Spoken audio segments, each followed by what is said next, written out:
जो क्रियाएं आप करते हो इस जीवन में, और यहां कोठी और बंगले बनाने के लिए परमात्मा कहते हैं कहा चढ़ावे मैडिया ये कोठी, लंबी भीत उसार और घर ते 3.5 हाथ घना ते 4.25। कहते क्यों बड़े बड़े इतनी लंबी लंबी कोठियां बनाने पर लगा रहा भोले आदमी, जो काम करने का वो कर, घर तो 3.5 हाथ घना ते 4.25। मानव का जो शरीर है प्रत्येक का, उनके अपने ये हाथ इतना बोलते हैं यहां से लेकर यहां तक, इसको कहते हैं ये आपके 3.5 हाथ कि आपका शरीर होता है। घर चाहिए तो इतना पर्याप्त है आपके लिए, और घना तो 4.25, 3.5 हाथ हो न तो 4.25 बना ले। कहने का भाव ये है कि मिनिमम कम से कम ये बिल्डिंगें बनाओ, जितनी आवश्यक हो उतनी ही बनाओ, अधिक ना बनाओ। फिर क्या बताते हैं, पृथ्वी पति चकवे गए जिनके चक्कर चलंत, रावण श्री खे कौन गिने ऐसे गए अनंत।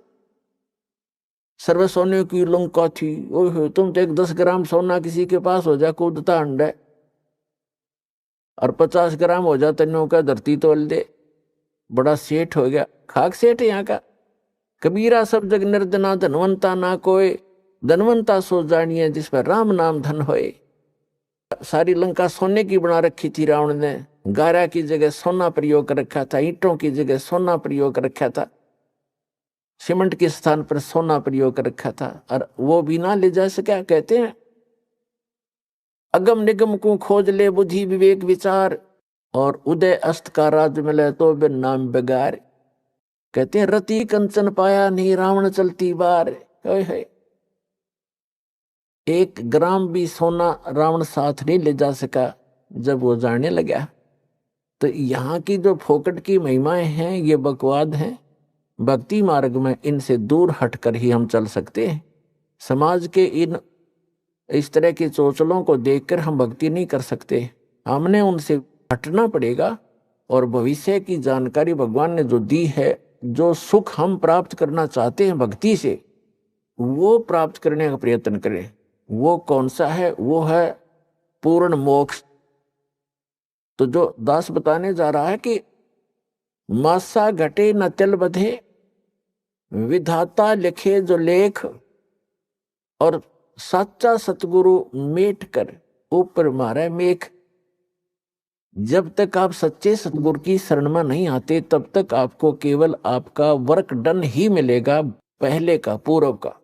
और जिस समय आप सतगुरु की शरण में आ जाते हैं और उससे पहले जो आप क्रियाएं करते हैं अपने को धनी बनाने के लिए, या अपना कोई और कोठी बंगले बनाने के लिए, कोई रिश्वत लेता है, कोई चोरी करता है, कोई मिलावट करता है, कोई डाके मारता है, तो वो पैसे एक बार तो इकट्ठे कर लोगे, लेकिन वो डबल होकर जाएंगे आपके।